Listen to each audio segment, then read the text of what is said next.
सर्वेभ्यः नमो नमः। अद्य वयम् आलोचनां कुर्मः पंचमी विभक्ति। पंचमी विभक्ति आज आम आलोचना करबा बेले कोठी कोठी आम मैंने पंचमी विभक्ति को व्यवहार करि परिबा। देख पिले एठारे कौन कहूँ लक्ष्य कर बेले कहूँ उपलिखित उदाहरण गुड़िकर वैक्षर फल प्रसादर बालक और विद्यालय छात्र मानकर विच्छेद घटी जहाँ वस्तु बा व्यक्तिर विच्छेद हुए ताहाको उपादान कारक कहुए। एठार पंचमी विभक्ति हुए द्वितीय यहाँ उपादान कारक पंचमी वृक्षात प्रसाद विद्यालय पदगुड़िकर उपादान कारक सेगुड़ी पंचमी विभक्ति होता है। देख वृक्षात फलम पतति मैंने वृक्षात फलम पतति मैंने वृक्षरू पहले कौन फल गुड़िक पड़े तेणुक वृक्ष निकट कौन है जहाँ विच्छेद हो कौन वृक्षरू माने गचरू कौन पड़ा पड़े वृक्षात पतति मैंने जो पड़ा पड़े मैंने गचरू पड़ा तेणुक ता निकट पंचमी विभक्ति। प्रासाद बालक प्रसाद मान प्रासाद मान पाठागार जमी घर ऊपर बालक पड़ा प्रसादात बालक पतति। विद्यालयात छात्र आगछन्ति विद्यालय छात्र माने आसिले छात्र आगछन्ति बुझे पाले पिले किपरि भाव एठारे पंचमी विभक्ति है। देखिए पिले 2 नंबर सूत्र रे कौन कहूँ मूर्ग व्याघ्रात विभति एवं छात्रम आपातात छात्रम आतपात छात्र त्रायते रक्षति।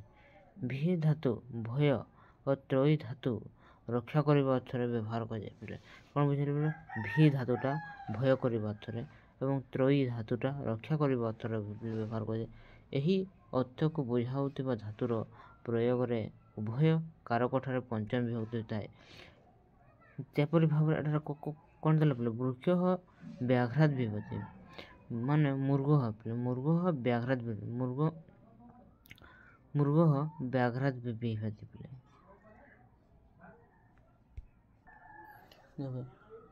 माने हरिण बाघ को भय करे पिले मूर्ग व्याघ्रात विभक्ति माने हरिण बाघ को भय करे जहाँ को भय करे तार निकट को कौन है बाघ बाघ को से भय करे तेणुक ता निकट में पंचमी विभक्ति व्यवहार करे। छात्र आपातात त्रयते माने रक्षा करे माने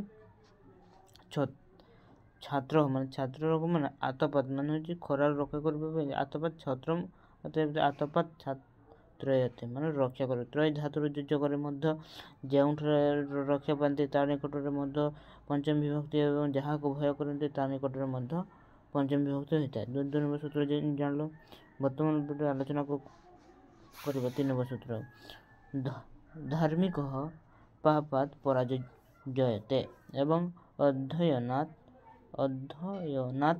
पराजयते जालमोह ठक व मूर्ख को कहुए। जालमोह जमती कि देख परा एवं जी हेले पराजय धातु जोजक जहाँ को सही हुए नहीं ताहा उपादान कारक संज्ञा होता है। सुतरां पापात और अध्ययनात् ठारे उपादान संज्ञा होई पंचमी विभक्ति है किंतु पराजयते हराइबा अर्थरे प्रयुक्त हेले होई जे पराजित हुए सेठारे कर्म संज्ञा हुए यथा मगधम पराजयते कलिंग जीपर बिले कहूँ धार्मिक पापात पराजयते मैंने धार्मिक माने पापात मैंने पराजय तो अर्थर जो पराजय है पापात मैंने पाप कार्य पराजय जयते है पराजय जयते मन कौन पड़े सेमती बोले देख अध्ययन पराजयते जालमोह माने जालमोह पिले कौन ना देख माने जालमोह माने हूँ ठक बा मूर्ख कौटी सही पारे नहीं पे पराजयते अध्ययन माने अध्ययन कार्य को से सही पारे नहीं से धार्मिक पापात पराजयते माने ଧାର୍ମିକ ଲୋକମାନେ ପାପ କାର୍ଯ୍ୟକୁ ସହିପାରନ୍ତି ନାହିଁ ବୋଲେ ତେଣୁକରି କୁହାଗଲା ଯାହାକୁ ସହିପାରନ୍ତିନି ତାର ନିକଟରେ କ'ଣ ବିଭକ୍ତି ଥାଏ ପଞ୍ଚମ ବିଭକ୍ତି ହୋଇଥାଏ। କିନ୍ତୁ ପରାଜୟତେ ପିଲେ ମନେ ରଖ କିନ୍ତୁ ପରାଜୟତେ ହରାଇବା ଅର୍ଥରେ ପ୍ରଯୁକ୍ତ ହେଲେ ଯିଏ ପରାଜୟ ହୁଏ ସେଠାରେ କର୍ମସଂଜ୍ଞା ହୁଏ। ଯଦି ପିଲେ ପରାଜୟତର ଅର୍ଥ ଯଦି ପରାଜୟର ଅର୍ଥକୁ ବୁଝାଇଲା ତାହେଲେ ଯେଉଁଠି ସେ ପରାଜିତ ମଗଧମ ପରାଜୟତ କଳିଙ୍ଗ ମାନେ ମଗଧ ପାଇଁ ପରାଜୟ ହେଲେ କ'ଣ ପିଲେ ପରାଜୟତ କଳିଙ୍ଗ। ଯଦି ପିଲେ ପରାଜୟତର ଅର୍ଥ ଯଦି ହରାଇବା ଅର୍ଥକୁ ଯଦି ବୁଝାଏ ତେବେ ତାହେଲେ ସେଠାରେ କ'ଣ ବିଭକ୍ତି ହୋଇଥାଏ ଦ୍ୱିତୀୟ ବିଭକ୍ତି ହୋଇଥାଏ। ସେଠାରେ ପଞ୍ଚମ ବିଭକ୍ତି ଆଉ ବ୍ୟବହାର କରାଯାଏ ନାହିଁ। ଯେପରି ଭାବରେ ମଗଧମ ପରାଜୟତ କଳିଙ୍ଗ ମାନେ କଳିଙ୍ଗ ପାଇଁ ମଗଧ କ'ଣ ହେଲା ପରାଜିତ ହେଲା ତେଣୁକରି ମଗଧ ଠାରେ ଷଷ୍ଠୀ ବିଭକ୍ତି ନେଇ ଦ୍ୱିତୀୟ ବିଭକ୍ତି ବ୍ୟବହାର କରାଗଲା ମଗଧମ ପରାଜୟତେ କଳିଙ୍ଗ। ସେହିପରି ଭାବରେ ଦେଖିବା ପିଲେ 4 ନମ୍ବର ସୂତ୍ରରେ କ'ଣ କହୁଛି ଧନେଭ୍ୟ ଜ୍ଞାମ ବାରୟ ଏବଂ ପିତା ପୁତ୍ରମ ଚଳଚିତ୍ର ଦର୍ଶନାଥ ବାରୟତି ମାନେ ବାରଣାର୍ଥକ ଧାତୁ ଯୋଗରେ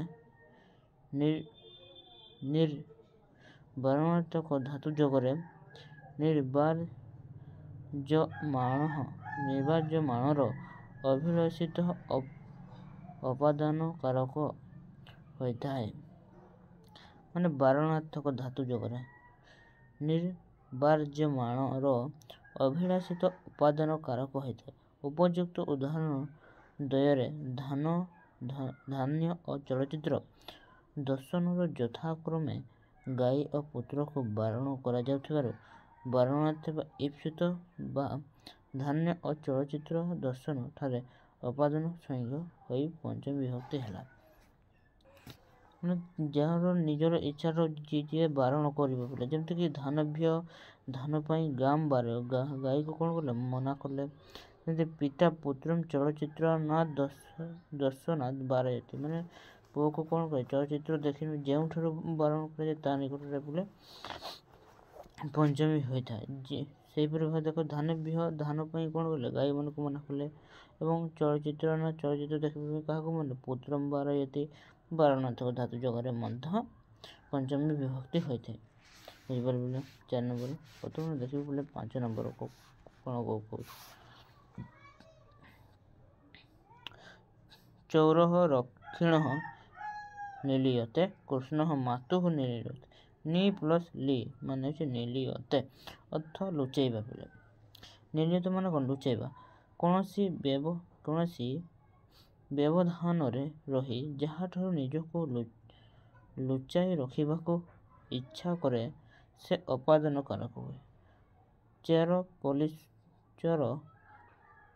କ'ଣ କଲେ ପୋଲିସ ଠାରୁ ଓ କୃଷ୍ଣ ମାଙ୍କ ଠାରୁ ନିଜକୁ ଲୁଚାଇ ରହୁଛନ୍ତି ତେଣୁ ରକ୍ଷୀ ଓ ମାତାଙ୍କ ଠାରେ ଅପାଦାନ କାରକ ସଂଜ୍ଞା ହେଲା। ମାନେ ଯାହାକୁ ଭୟ କରିବା ପିଲେ ଯେମିତିକି ଚୌରହ ପୋଲିସକୁ ଭୟ କରେ ଚୌରହ ପୋଲିସ ଏବଂ କୃଷ୍ଣ ମାଙ୍କରକୁ ଭୟ କରେ ତା ନିକଟରେ ଯାହାକୁ ଭୟ କରନ୍ତି ମାନେ ଯାହାକୁ ମାନେ ଦେଖିବେ ସେମାନେ ଲୁଚାଇ ରହନ୍ତି। ମାନେ ଚୌରହ ରକ୍ଷିଣ ମାନେ ପୋଲିସକୁ ଦେଖିକରି ଚୋରମାନେ କ'ଣ କରନ୍ତି ନିଲୀୟତେ ମାନେ ଲୁଚାଇ ରହିଛନ୍ତି। କୃଷ୍ଣ ମାତୁଃ ନିଲୀୟତେ ମାନେ କୃଷ୍ଣ ମାଙ୍କ ଠାରୁ ନିଲୀୟତେ ମାନେ ଲୁଚାଇ କରି ରହିଥାଏ। ତେଣୁକରି ସେଠାରେ ରକ୍ଷିଣ ଏବଂ ମାତୁଃ ନିକଟରେ କ'ଣ ହେଲା ବୋଲେ ପଞ୍ଚମୀ ବିଭକ୍ତି ବ୍ୟବହାର କରାଗଲା ମାତୁଃ ଏବଂ ରକ୍ଷିଣ ବୁଝିପାରିଲେ 5 ନମ୍ବର ଏଟା ହେଉଛି ନିଲୀୟତ ଧାତୁ ଯାହାକୁ ନିଲୀୟତ ମାନେ ଯାହାକୁ ଦେଖି ସେ ଲୁଚିଥାଏ ତା ନିକଟରେ ପଞ୍ଚମୀ ବିଭକ୍ତି ହୋଇଥାଏ। ଏବଂ ଷଷ୍ଠୀ ବିଭକ୍ତିରେ 6 ନମ୍ବର ସୂତ୍ର କ'ଣ ହେଉଛି କାମାତ୍ କ୍ରୋଧଃ ଅଭିଜାୟତେ ଏବଂ ନବନୀତାତ୍ ଘୃତମ୍ ଉତ୍ପାଦ୍ୟତେ ଏବଂ ଅମରକଣ୍ଟକାତ୍ ମହାନଦୀ ପ୍ରଭବତି। ଜାତ ବା ଉତ୍ପତ୍ତି ହେବା ଅର୍ଥରେ ଜନ୍ମର ମୂଳ କାରଣଠାରେ ଏବଂ ବହୁ ଧାତୁ ପ୍ରୟୋଗରେ ବୁଝାଉଥିବା ପ୍ରଥମ ଆବିର୍ଭାବ ସ୍ଥଳରେ ଅପାଦାନ ସଂଜ୍ଞା ହୁଏ। କାମନାରୁ କ୍ରୋଧର ଜନ୍ମ ଏବଂ ନବନୀତରୁ ଘୃତର ଉତ୍ପତ୍ତି ହୋଇଥିବାରୁ କାମ ଓ ନବନୀତ ଯଥାକ୍ରମେ କ୍ରୋଧ ଓ ଘୃତ ଉତ୍ପତ୍ତିର ମୂଳ କାରଣ ଅଟେ ଏବଂ ଅପ୍ରକାଶିତ ମହାନଦୀର ଅମରକଣ୍ଟକ ଉତ୍ପତ୍ତି ସ୍ଥଳ ପ୍ରଥମ ଆବିର୍ଭାବ ସ୍ଥଳ ହୋଇଥିବାରୁ ସେହି ସ୍ଥଳରେ ଉପାଦାନ କାରକ ସଂଜ୍ଞା ହୋଇଛି। ଦେଖାପିଲ ନବନୀତାତରୁ କ'ଣ ଯେତେବେଳେ ପିଲେ ଘୃତ ଉତ୍ପାଦିତ ମାନେ ଉତ୍ପତ୍ତି ହୋଇଥାଏ ପିଲେ ଅମରକଣ୍ଟାତ ମହାନଦୀ ପ୍ରଭାବିତ ମାନେ ଅମରକଣ୍ଟରୁ କ'ଣ ପିଲେ ମହାନଦୀ ପ୍ରଭାବିତ ହୋଇଛି। ତେଣୁକରି ଯେଉଁଠି ପ୍ରଭାବିତ ହୋଇଛି ତା ନିକଟ କ'ଣ ହେଲା ପିଲେ ପଞ୍ଚମ ବିଭକ୍ତି ହେଲା। ବୁଝିପାରିଲ। ଦେଖିବେ ପିଲେ 7 ନମ୍ବର ଆପଣଙ୍କୁ କହୁଛି ନା ସାଧୁ ପାପାତ ଯୁଗୁପ୍ସତେ ଏବଂ ଛାତ୍ର ପଠନାତ୍ ବିରମତି ଧର୍ମାତ୍ ନ ପ୍ରମୋଦିତବ୍ୟମ୍ ଛାତ୍ର ଅଧ୍ୟୟନାତ୍ ପ୍ରାପତେ। ମାନେ ଆମେ ଜାଣିଥିଲେ କ'ଣ ମାନେ ଯେଉଁଟାକି ପରାଜୟ ଜୟତେ ମାନେ ଯିଏକି ସହିପାରେନି ତାର ନିକଟରେ ମଧ୍ୟ ଯେମିତିକି ସାଧୁ ପାପାତ ଯୁଗୁପ୍ସତେ ଯୁଗୁପ୍ସା ହେଉଛି ଘୃଣା ଏବଂ ବିରମ ହେଉଛି ନିବୃତ୍ତି ହେବା ପିଲେ ଏବଂ ପ୍ରମାଦ ମାନେ ହେଉଛି ପିଲେ ଅନବୋଧନତା ବୋଧକ ଧାତୁ ଯୋଗରେ କର୍ମ କାରକ ସଂଜ୍ଞା ହୋଇଥାଏ। ତା ନିକଟରେ କ'ଣ ହେଇଥାଏ କର୍ମ ସଂଜ୍ଞା ହୋଇଥାଏ। ଯେମିତିକି ପିଲେ ସାଧୁ ପାପାତ ଯୁଗୁପ୍ସତେ ମାନେ କ'ଣ ପିଲେ ସାଧୁ ମାନେ ଭଲ କରିଏ ପାପ କାର୍ଯ୍ୟରୁ କ'ଣ ହେଲା ଯୁଗୁପ୍ସତେ ମାନେ ଘୃଣା କରେ ପାପ କାର୍ଯ୍ୟକୁ ଘୃଣା କରେ। ସାଧୁ ଲୋକ ମାନେ ପାପ କାର୍ଯ୍ୟକୁ କ'ଣ କରନ୍ତି ଘୃଣା କରନ୍ତି। ଛାତ୍ର ପଠନାତ୍ ବିରମତି ଛାତ୍ର ମାନେ କ'ଣ ପିଲେ ମାନେ ବିରମତି ମାନେ ନିବୃତ୍ତି ରୁହନ୍ତି ପିଲେ ଯୁଗୁପ୍ସତେ ଏବଂ ବିରମତି ପଠନ କାର୍ଯ୍ୟରୁ ବିରମତି ମାନେ ନିବୃତ୍ତି ରୁହନ୍ତି ଏବଂ ପରାଜୟତେ ମାନେ ହେଉଛି ଯିଏକି ସହିପାରେନି ଆମେ ପଢ଼ିଲେ ହଁ କି ନାହିଁ ଏଇଟା ଯୁଗୁପ୍ସତେ ମାନେ ଘୃଣା କରିବା ଏବଂ ଧର୍ମାତ୍ ନ ପ୍ରମୋଦିତବ୍ୟମ୍ ମାନେ କହିଲେ ଅନବୋଧନତା ମାନେ ଅନବୋଧନତା ରହିଥାନ୍ତି ଯେଉଁମାନେ ଧର୍ମରୁ ପ୍ରମୋଦିତବ୍ୟମ୍ ମାନେ ସବୁବେଳେ ଧର୍ମ କାର୍ଯ୍ୟରେ ଯେଉଁମାନେ ନିର୍ନିଳ ରହିଥାନ୍ତି ଅନବୋଧନତା ଭାବରେ ଛାତ୍ର ଅଧ୍ୟୟନାତ୍ ପ୍ରମୋଦତି ମାନେ ଛାତ୍ରମାନେ ଅଧ୍ୟୟନ କାର୍ଯ୍ୟରେ ସବୁବେଳେ କ'ଣ କରନ୍ତି ଅନବୋଧନତା ମାନେ ସବୁବେଳେ ଜଡ଼ିତ ରହିଥାନ୍ତି ଆଉ ସେ କଥା କହୁଛନ୍ତି। ବୁଝିପାରିଲ। ବର୍ତ୍ତମାନ ଦେଖିବା ପିଲେ 6 ନମ୍ବର ସୂତ୍ରରେ କ'ଣ କହୁଛି ଦୁଇଟି ମଧ୍ୟରୁ ଗୋଟିକର ଉତ୍କର୍ଷ ବା ଅପକର୍ଷ ବୁଝାଇଲେ ଉତ୍କୃଷ୍ଟ ବା ନିକୃଷ୍ଟରେ ପଞ୍ଚମ ବିଭକ୍ତି ହୋଇଥାଏ। ମାନେ ବି ଦେଖ ନା ହିମାଳୟ ବିନ୍ଧାତ୍ ଉଚ୍ଚତର ମାନେ ଆମେ ମାନେ କ'ଣ ଜାଣିଲେ ନା ଉତ୍କର୍ଷ ବୁଝେଇବା ବା ଅପକର୍ଷ ବୁଝେଇବା ଏହାକୁ ଅପେକ୍ଷାର୍ଥେ ପଞ୍ଚମୀ କୁହାଯାଏ। ତାକୁ କ'ଣ କୁହାଯାଏ ଅପେକ୍ଷାର୍ଥେ ପଞ୍ଚମୀ କୁହାଯାଏ। ଏଠାରେ ହିମାଳୟ ଦେଖ ଓ ବିନ୍ଧ ମଧ୍ୟରେ ଉଚ୍ଚତର ହିମାଳୟ ଠାରେ ନିକୃଷ୍ଟ ଉଚ୍ଚତର ମାନେ ଏଠାରେ ହିମାଳୟ ଓ ବିନ୍ଧ ମଧ୍ୟରେ ଯେଉଁଠି ତୁଳନା କରାଯାଉଛି ଯେମିତିକି ହିମାଳୟ ବିନ୍ଧାତ୍ ଉଚ୍ଚତର ଏଠାରେ ହିମାଳୟ ଓ ବିନ୍ଧ ମଧ୍ୟରେ ଉଚ୍ଚତାରେ ହିମାଳୟ ଠାରୁ ନିକୃଷ୍ଟ ଉଚ୍ଚତାରେ କ'ଣ ପିଲେ ହିମାଳୟ ଠାରୁ ନିକୃଷ୍ଟ କିଏ ନା ବିନ୍ଧାତ୍ ହେଉଛି ସେହି ବିଶିଷ୍ଟ କ୍ଷେତ୍ରରେ ଧନ ଆଉ ଗୃହଠାରେ ସପ ନିକୃଷ୍ଟ କ୍ରୂରତାରେ ସପ କ'ଣ ନିକୃଷ୍ଟ ହୋଇଥିବାରୁ ସେଠାରେ ପଞ୍ଚମ ବିଭକ୍ତି ହୋଇଥିଲା। ଯିଏ ଯାହାଠାରୁ ନିକୃଷ୍ଟ ତାଠାରୁ ହୁଏ ନାହିଁ ଯିଏ ନିକୃଷ୍ଟ ପିଲେ ତା ନିକଟରେ ଆମ୍ଭେମାନେ କ'ଣ ବ୍ୟବହାର କରିବା ନା ପଞ୍ଚମ ବିଭକ୍ତି ବ୍ୟବହାର କରିବା। ଯେମିତିକି ହିମାଳୟ ହୋଇଛି ବୋଲେ ଉଚ୍ଚତର କିନ୍ତୁ ଏଠାରେ କ'ଣ ବିନ୍ଧାତ୍ ଉଚ୍ଚତର ମାନେ ବିନ୍ଧାଠାରୁ କମ୍ ପିଲେ ତେଣୁକରି ସେଟା ନିକୃଷ୍ଟ ଅର୍ଥରେ ଆମ୍ଭେମାନେ କ'ଣ ବ୍ୟବହାର କଲେ ନା ପଞ୍ଚମ ବିଭକ୍ତି। ଜ୍ଞାନମ୍ ଧନାତ୍ ବିଶେଷ୍ୟତେ ମାନେ ଜ୍ଞାନଠାରୁ ଧନ ହେଉଛି ପିଲେ ନିକୃଷ୍ଟ। ଖଳଃ ସର୍ପାତ୍ କ୍ରୂରତରଃ ମାନେ ଦୁଷ୍ଟ ଲୋକମାନେ ଖଳଃ ମାନେ ମୂର୍ଖ ଲୋକ ଖଳଃ ମାନେ ଆମେ ଯେ ପଢ଼ିଥିଲେ ପିଲେ এটা ବେଲେ ତୁଳନା କରାଯାଉଛି, ତେଣୁକରି ଏଠାରେ ତୁଲ୍ୟାର୍ଥେ ପଞ୍ଚମୀ ବିଭକ୍ତି ହୋଇଛି। ବୁଝିପାରିଲ ବେଲେ ତୁଲ୍ୟାର୍ଥେ କିପରି ଭାବରେ ପଞ୍ଚମୀ ଦୁଇଟି ମଧ୍ୟରେ ବେଲେ ତୁଳନା କରାଯିବ। ଯିଏ ଯଦି ଯେମିତିକି ବେଲେ ହିମାଳୟ ବିନ୍ଦାତ ଉଚ୍ଚତର, ମାନେ ହିମାଳୟ ହେଉଛି ସବୁଠୁ ଉଚ୍ଚତର କିନ୍ତୁ ବିନ୍ଦାଟା କମ୍, ତେଣୁକରି ସେଠାରେ ପଞ୍ଚମୀ ବିଭକ୍ତି ହେଲା। ଏଠାରେ ବିନ୍ଧ ଅପେକ୍ଷା ହିମାଳୟ, ଧନ ଅପେକ୍ଷା ଜ୍ଞାନ, ଦେଖ ବେଲେ ବିନ୍ଧ ଅପେକ୍ଷା ହିମାଳୟ, ଧନ ଅପେକ୍ଷା ଜ୍ଞାନ ଓ ସର୍ପ ଅପେକ୍ଷା ଖଡ଼ ବୋଲି ବୁଝାଇବାକୁ ହୋଇଥାଏ। ଅର୍ଥାତ୍ ଦୁଇଟି ମଧ୍ୟରେ ତୁଳନା କରାଗଲା। ବୁଝିପାରିଲ। କିନ୍ତୁ ବେଲେ ଏଠାରେ ଦେଖ ରାମାୟଣ ଛାତ୍ରବାସେ ସ୍ଥିତ୍ୱା ଛାତ୍ରବାସାତ୍ ପତ୍ରಂ ଲିଖତି ବାନରଃ ବୃକ୍ଷମ୍ ଆରୁହ୍ୟ, ମାନେ ବୃକ୍ଷରେ ରହିକରି ବାନର ବୃକ୍ଷମ୍ ଆରୁହ୍ୟ ଛାତ୍ରବାସେ ସ୍ଥିତ୍ୱା ବୃକ୍ଷାତ୍ ପଶ୍ୟତି। ବୁଝିପାରିଲ ବେଲେ ଆମେ ବର୍ତ୍ତମାନ ଦେଖିବା ବେଲେ 9 ନମ୍ବର ସୂତ୍ର କ'ଣ କହୁଛି ବେଲେ ତ୍ୱା ଏବଂ ଲ୍ୟବ୍ ପ୍ରତ୍ୟୟାନ୍ତ ପଦ, ତାପରେ ତ୍ୱା ଏବଂ ଲ୍ୟବ୍ এই ଦୁଇଟିରୁ ପ୍ରତ୍ୟୟ ବେଲେ ପ୍ରତ୍ୟୟାନ୍ତ ପଦ ବ୍ୟବହାର ନକରି ଉକ୍ତ କ୍ରିୟାର କର୍ମ ଓ ଆଧାର ସ୍ଥାନରେ ପଞ୍ଚମୀ ବିଭକ୍ତି ହୋଇଥାଏ। ଏହାକୁ ଲ୍ୟବ୍ ଲଫେ ପଞ୍ଚମୀ କୁହାଯାଏ। ଏଠାରେ ସ୍ଥିତ୍ୱା ଏବଂ ଆରୁହ କ୍ରିୟାପଦକୁ ଉହ୍ୟକ କରି ଅଧିକରଣ ଛାତ୍ର ଠାରେ କର୍ମ ଓ ବୃକ୍ଷ ଠାରେ ପଞ୍ଚମୀ ବିଭକ୍ତି ହୋଇଛି। ବୋଲେ ଏହି ଯେମିତି ଭାବରେ ତ୍ୱା ଏବଂ ଲ୍ୟବ୍ ପ୍ରତ୍ୟୟାନ୍ତ ଯୋଜକରେ ଯଦି ସ୍ତୁତା ଏବଂ ଆରୁହ କ୍ରିୟାପଦ ଯଦି ବ୍ୟବହାର ତାହାକୁ ଉହ୍ୟ ରଖି ମଧ୍ୟ ଆମେ ପଞ୍ଚମୀ ବିଭକ୍ତି ବ୍ୟବହାର କରିପାରିବା। ଦେଖିବା ବେଲେ ବର୍ତ୍ତମାନ ଆମ୍ଭେମାନେ 10 ନମ୍ବର ସୂତ୍ରରେ କ'ଣ କହୁଛି ଶିଷ୍ୟଃ ଆସଜ୍ଜାତ୍ ଶାସ୍ତ୍ରମ୍ ଅଧୀତେ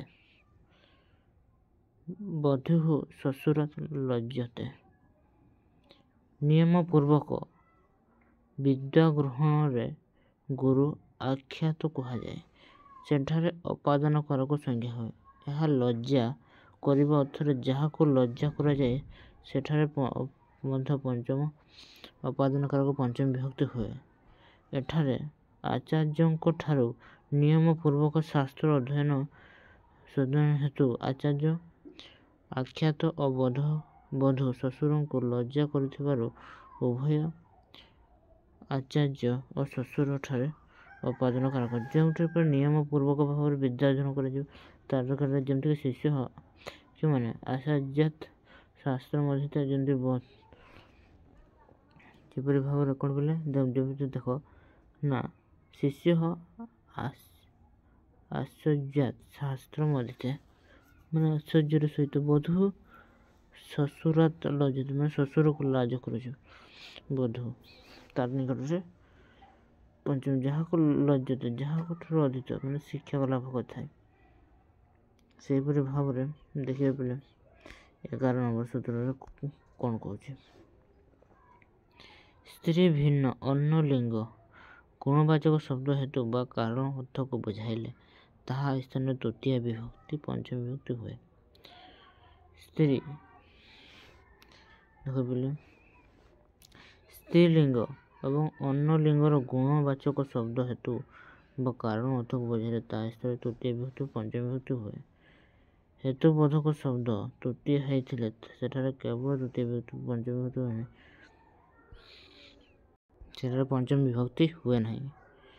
ଅନ୍ୟ ପକ୍ଷରେ ହେତୁ ଅର୍ଥରେ ତୃତୀୟ ବିଭକ୍ତି ଦୁଃଖେନ ମଧ୍ୟ ହୋଇଛି, କିନ୍ତୁ ଆତପାତ୍ ପତନ କ୍ରିୟାର କାରଣ ତୃଷ୍ଣା ସ୍ତ୍ରୀ ହେତୁ ବା ହେତୁ ଅର୍ଥରେ ତୃତୀୟା, ଯେମିତି କିଛି ବାଳକଃ ଦୁଃଖେନ ବା ଦୁଃଖାତ୍ କ୍ରନ୍ଦତି, ବୃଥକଃ ପ୍ରଥିକ ତୃଷାୟା ଅପାତତ୍। ଯଦି ଏଠାରେ କ'ଣ କହୁଛି ଯଦି ସ୍ତ୍ରୀ ଭିନ୍ନ, ଯଦି ସ୍ତ୍ରୀ ନ ହୋଇ ସ୍ତ୍ରୀ ଭିନ୍ନ ଅନ୍ୟ ଲିଙ୍ଗ ଯଦି ଗୁଣବାଚକ ଶବ୍ଦ ହେତୁ ଯଦି କାରଣ ହେତୁ ବା କାରଣ ଅର୍ଥକୁ ବୁଝାଇଲା ତାହା ସ୍ଥାନରେ ତୃତୀୟା ବା ପଞ୍ଚମୀ ବିଭକ୍ତି ହୁଏ। ହେତୁବୋଧକ ଶବ୍ଦ ସ୍ତ୍ରୀଲିଙ୍ଗ ହୋଇଯାଏ ତେବେ ତାହାର ତୃତୀୟା ବିଭକ୍ତି ହୁଏ ନାହିଁ। କ୍ରନ୍ଦନ କ୍ରିୟାର କାରଣ ଦୁଃଖ ଆକୃବଲଙ୍ଗୀ ହୋଇଥିବାରୁ ହେତୁ ଅର୍ଥରେ ପଞ୍ଚମୀ ବିଭକ୍ତି ଦୁଃଖାତ୍ ହେଉଛି। ଅନ୍ୟ ପକ୍ଷରେ हेतु अर्थ तृतीया विभक्ति दुखेन मध्य होछि किंतु आतपात पतनम क्रिया और कारण तृष्णा स्त्रीलिंग हेतु हेतु तृतीया होछि बालक दुखेन बा दुखात कौन पथिक तृष्णाय कौन एटा दुखे दुखेन गोटे होछि स्त्रीलिंग के एटा गोटे केळबलिंग तेणुक एठारे कौन दुखेन बा दुखात है जमीक पथिक तृष्णाय अपत मान हूँ पथिक मीन्स बाट ये पे तृष्णाय मान हूँ शशर तो शशर अपत मान शशर से कौन है पड़गला तेणुक एठारे कौन है तृष्णाय मान शशर पे तेणुक एटा तृष्णा स्त्रीलिंग होता केवल खाली कौन है पे तृतीया विभक्ति है पंचम विभक्ति है ना बुझिपाल देखिए बोले 12 नंबर सूत्र कौन कहे पुत्र पितु प्रति धान पति जस्यति मासान प्रतिनिधि और प्रतिधान अर्थर व्यवहृत होता प्रति जगह पंचम विभक्ति हो जाए एठारे पुत्र पितार प्रति सरल भाषा संस्कृतम सरस भाषा संस्कृतम सरस सरल मनो पिता पुत्र प्रति